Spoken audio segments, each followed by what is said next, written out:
Um curso em milagres. Capítulo 9. A aceitação da expiação. Tópico 3. A correção do erro. 1. O estado de alerta do ego para os erros de outros egos não é o tipo de vigilância que o Espírito Santo quer que mantenhas. Os egos são críticos em termos do tipo de sentido que representam. Compreendem esse tipo de sentido porque faz sentido para eles.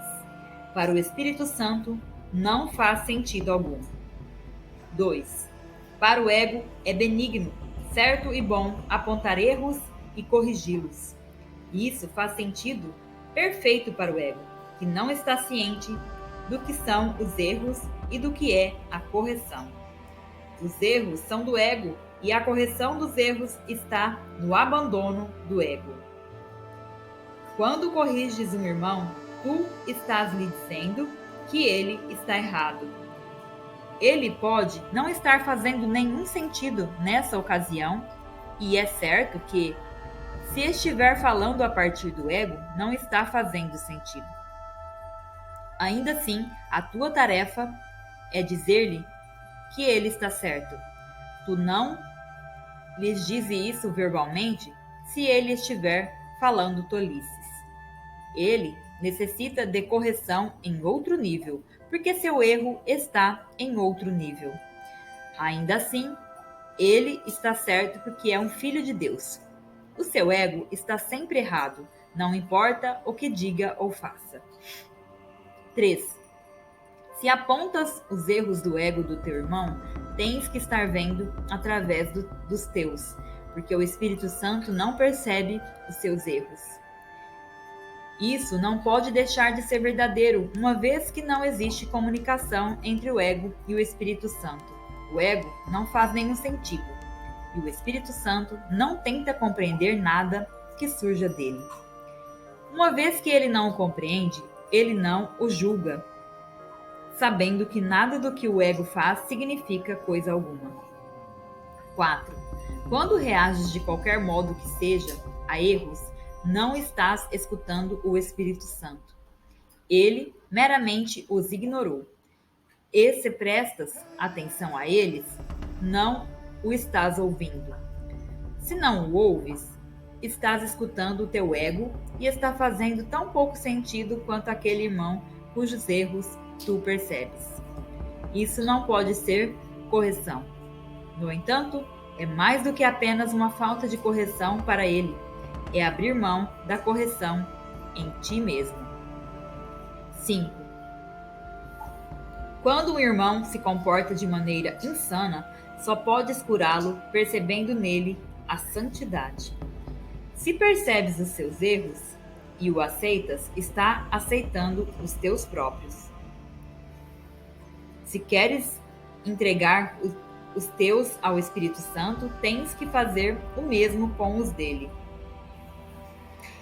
A não ser que essa venha a ser a única forma de lidares com todos os erros, não poderás compreender como todos os erros são desfeitos. Há alguma diferença entre dizer-te que o que ensinas tu, aprendes isso? O teu irmão está tão certo quanto tu estás, e se pensas que ele está errado, está condenando a ti mesmo. 6. Tu não podes corrigir a ti mesmo. É possível, então, corrigires um outro? No entanto, podes vê-lo verdadeiramente porque é possível para ti ver a ti mesmo verdadeiramente. Não depende de ti mudar o teu irmão, mas meramente aceitá-lo como é. Os seus erros não vêm da verdade que está nele e só essa verdade é sua. Os seus erros não podem mudar isso e não podem ter qualquer efeito sobre a verdade em ti. Perceber erros em qualquer pessoa e reagir a eles como se fossem reais é fazer com que sejam reais para ti. Não vais escapar de pagar o preço disso. Não porque estás sendo punido por isso, mas porque estás seguindo o guia errado e, portanto, perderás o teu caminho. 7. Os erros do teu irmão não são dele, assim como os teus não são teus. Aceita os seus erros como reais e terás atacado a ti mesmo. Se queres achar o teu caminho e mantê-lo, vê só a verdade ao teu lado, pois vós caminhais juntos. O Espírito Santo em ti perdoa todas as coisas em ti e no teu irmão. Os seus erros são perdoados junto com os teus. A expiação não é mais separada do que o amor. A expiação não pode ser separada porque vem do amor. Qualquer tentativa que faças para corrigir um irmão significa que acreditas que a correção é possível através de ti, e isso só pode ser arrogância do ego. A correção é de Deus, que não conhece a arrogância. 8. O Espírito Santo tudo perdoa, porque Deus tudo criou. Não assumas a sua função, ou esquecerás a tua. Aceita só a função de curar no tempo, porque é para isso que o tempo serve. Deus te deu a função de criar na eternidade. Tu não precisas aprender isso, mas precisas aprender a querer isso. Para tal foi feito todo o aprendizado. Esse é o uso que o Espírito Santo faz de uma capacidade da qual não precisas, mas fizeste. Dá a ele essa capacidade. Tu não compreendes como usá-la. Ele te ensinará como ver a ti mesmo sem condenação, por aprenderes a olhar todas as coisas sem ela. A condenação, então, não será real para ti e todos os teus erros serão perdoados. Tópico 4. O plano de perdão do Espírito Santo. 1. A expiação é para todos, porque é o caminho para desfazer a crença em que qualquer coisa seja só para ti. Perdoar é não ver. Olha, portanto, para o que está além do erro e não permitas que a tua percepção pare nele, pois vais acreditar naquilo que tua percepção demonstra. Aceita como verdadeiro só o que o teu irmão é, se queres conhecer a ti mesmo. Percebendo o que ele não é, não serás capaz de conhecer o que tu és, porque o verás falsamente. Lembra-te sempre de que a tua identidade é compartilhada e que o seu compartilhar é a sua realidade. 2. Tu tens um papel a desempenhar na expiação, mas o plano da expiação está além de ti. Não compreendes como não ver os erros, ou não o farias.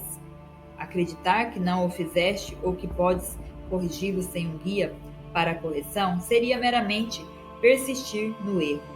E se não segues esse guia, teus erros não serão corrigidos. O plano não é teu devido a tuas ideias limitadas a respeito do que és. É desse senso de limitação que surgem todos os erros. O caminho para desfazê-lo, portanto, não vem de ti, mas é para ti. 3. A expiação é uma lição em compartilhar que te é dada porque tu esqueceste como fazê-la. O Espírito Santo apenas lembra-te do uso natural das tuas capacidades, reinterpretando a capacidade de atacar em capacidade de compartilhar. Ele traduz aquilo que fizeste no que Deus criou. Se queres realizar isso através dele, não podes olhar para as tuas capacidades através dos olhos do ego, pois irás julgá-las como ele as julga. Todo o poder que elas têm para causar dano está no julgamento do ego. Toda a sua utilidade está no julgamento do Espírito Santo. 4. O ego também tem um plano de perdão, porque estás pedindo um plano, embora não o estejas pedindo ao professor certo. O plano do ego, é claro, não faz sentido e não funcionará. Seguindo o seu plano, simplesmente irá colocar-te em uma situação impossível para a qual o ego sempre te conduz. O plano do ego é fazer com que vejas em primeiro lugar o erro com clareza e depois não o vejas. Mas como é possível não veres aquilo que fizeste com que fosse real? Vendo-o com clareza, tu fizeste com que fosse real e não podes deixá-lo de vê-lo. É aqui que o ego é forçado a apelar para mistérios, insistindo que precisas aceitar o que não tem significado para salvar-te. Muitos tentaram fazer isso em meu nome, esquecendo que as minhas palavras fazem sentido perfeito porque vêm de Deus. Elas têm tanto sentido agora como sempre tiveram, porque falam de ideias que são eternas. 5. O perdão, que é aprendido através de mim, não usa o medo para desfazer o medo, nem faz com que o real seja real para depois destruí-lo. O perdão, através do Espírito Santo, simplesmente está em olhar além do erro desde o início, mantendo-o assim real para ti. Não permitas que qualquer crença na realidade do erro penetre em tua mente, ou também irás acreditar que tens que desfazer o que fizeste de modo a seres perdoado. O que não tem efeito não existe, e para o Espírito Santo os efeitos do erro são inexistentes. Cancelando regular e consistentemente todos os seus efeitos, em toda a parte e em todos os aspectos, ele ensina que o ego não existe e prova isso. 6. Segue, então, o ensinamento de perdão do Espírito Santo, porque o perdão é uma função e ele conhece como desempenhá-la perfeitamente. Foi isso o que eu quis dizer quando disse que os milagres são naturais e quando não ocorrem, algo de errado aconteceu.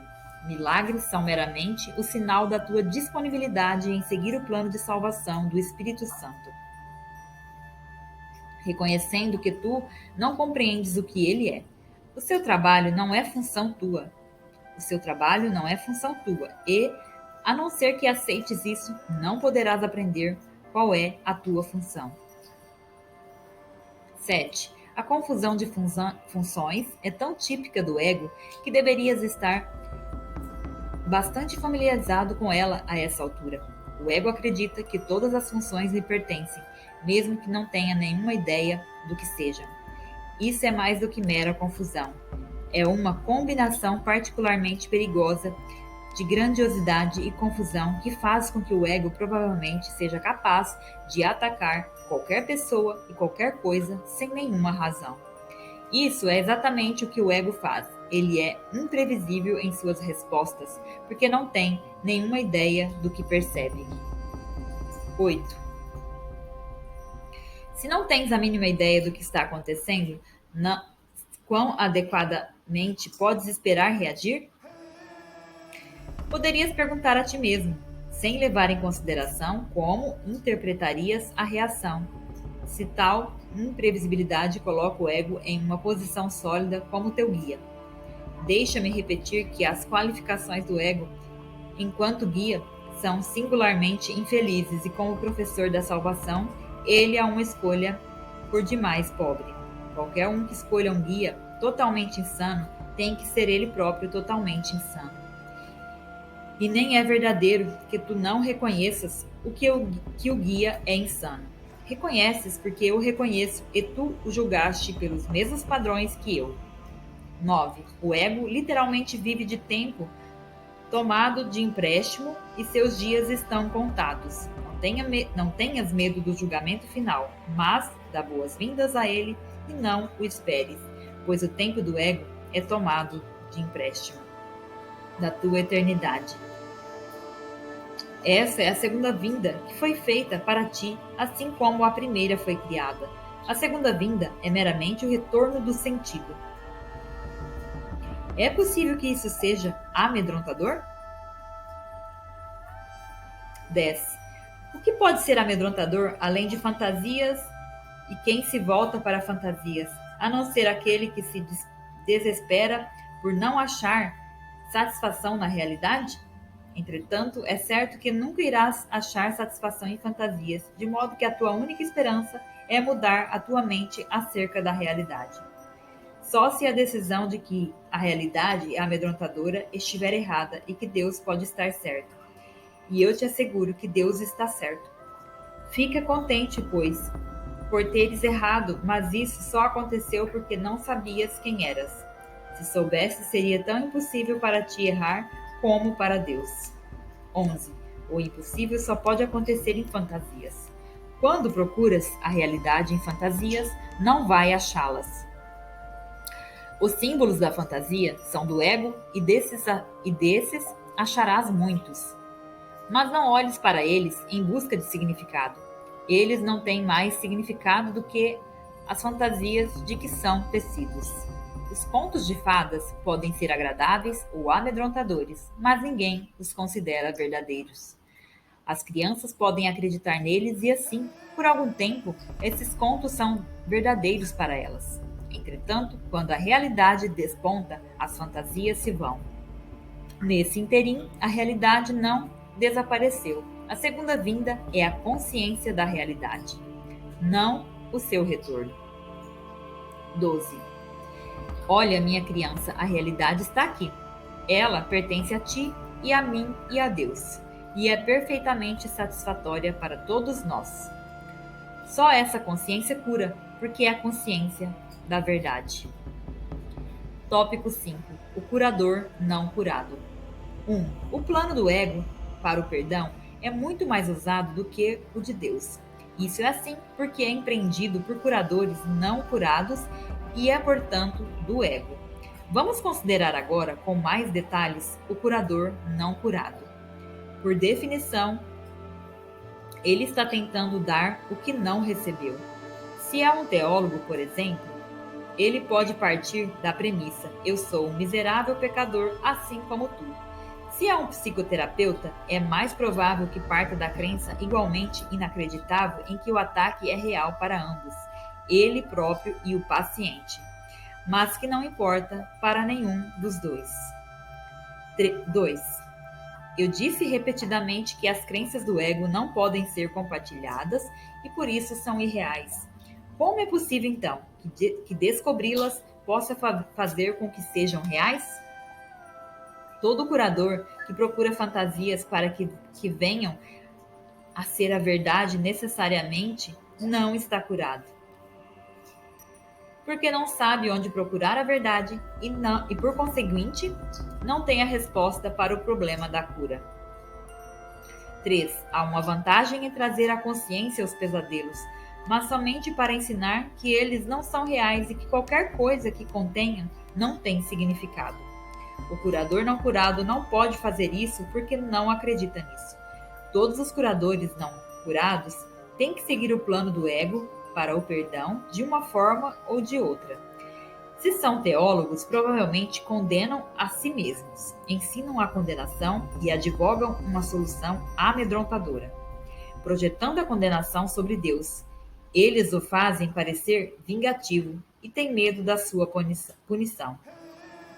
O que fizeram foi apenas identificar-se com o ego e, ao perceber o que ele faz, condenam a si mesmos devido a essa confusão. É compreensível que tenha havido revoltas contra esse conceito, mas revoltar-se contra ele ainda é acreditar nele.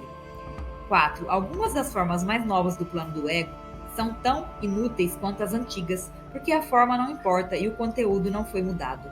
Em uma das formas mais novas, por exemplo, um psicoterapeuta pode interpretar os símbolos do ego em um pesadelo e então usá-los para provar que o pesadelo é real.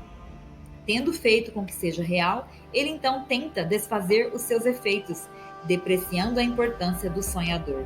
Ele seria um enfoque de cura e o sonhador também fosse identificado como irreal. Entretanto, se o sonhador é equiparado à mente, o poder corretivo da mente através do Espírito Santo é negado. Isso é uma contradição, mesmo nos termos do ego. Contradição essa que até o ego, na sua confusão usualmente nota. 5. Se o caminho para neutralizar o medo é reduzir a importância da mente, como pode isso construir a força do ego?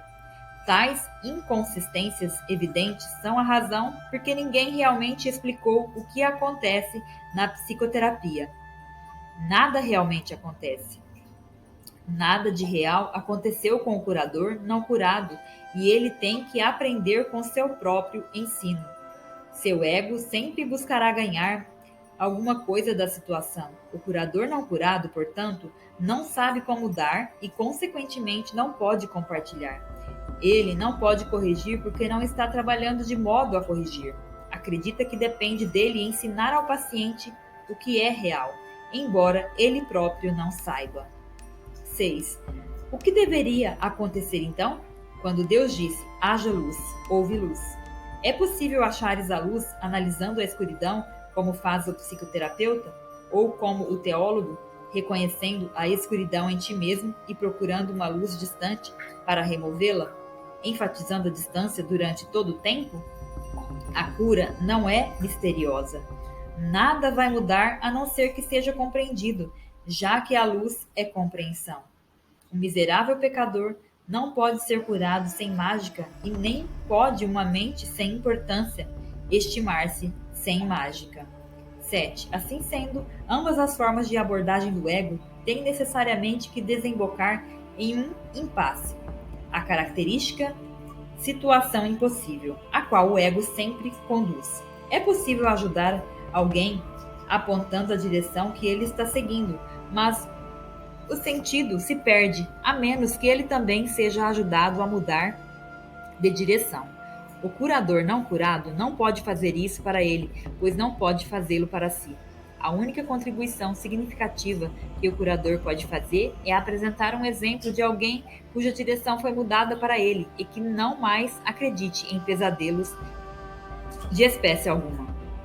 A luz na mente dele irá, então, responder ao questionador que tem que decidir com Deus que existe luz, porque ele a vê, e através do reconhecimento dele, o curador sabe que ela existe. É assim que, na última instância, a percepção é traduzida em conhecimento. O trabalhador de milagres começa percebendo a luz e traduz a sua percepção em certeza, por estendê-la continuamente e aceitar o reconhecimento dela. Seus efeitos lhe asseguram que ela existe. 8. Um terapeuta não cura, ele permite que a cura seja. Ele pode apontar a escuridão, mas não pode por si mesmo trazer a luz, pois a luz não é dele. Entretanto, sendo para ele, ela tem que ser também para o seu paciente. O Espírito Santo é o único terapeuta. Ele faz com que a cura seja clara em qualquer situação na qual ele seja o guia. Tu só podes permitir que ele cumpra a sua função. Ele não precisa de ajuda para isso. Ele dir-te-á exatamente o que fazer para ajudar qualquer pessoa que ele te envie em busca de ajuda, e falará a ela através de ti, e se não interferires. Lembra-te de que escolhes o guia para ajudar, e a escolha errada não ajudará. Mas lembra-te também de que a escolha certa vai ajudar. Confie nele, pois ajudar é a sua função, e ele é de Deus. À medida que despertas outras mentes para o Espírito Santo através dele, não de ti, vais compreender que não estás obedecendo às leis deste mundo, mas as leis que está obedecendo funcionam, pois é aquilo que funciona. É uma afirmação sólida, porém insuficiente. Só o que é bom pode funcionar. Nenhuma outra coisa funciona em absoluto. 9. Esse curso oferece uma situação de aprendizado muito direta e muito simples, e provê o guia que te diz o que fazer. Se o fizeres, verás que funciona. Seus resultados são mais convincentes do que as suas palavras. Eles te convencerão de que as palavras são verdadeiras. Seguindo o guia certo, aprenderás a mais simples de todas as lições. Por seus frutos os conhecereis, e eles conhecerão a si mesmos.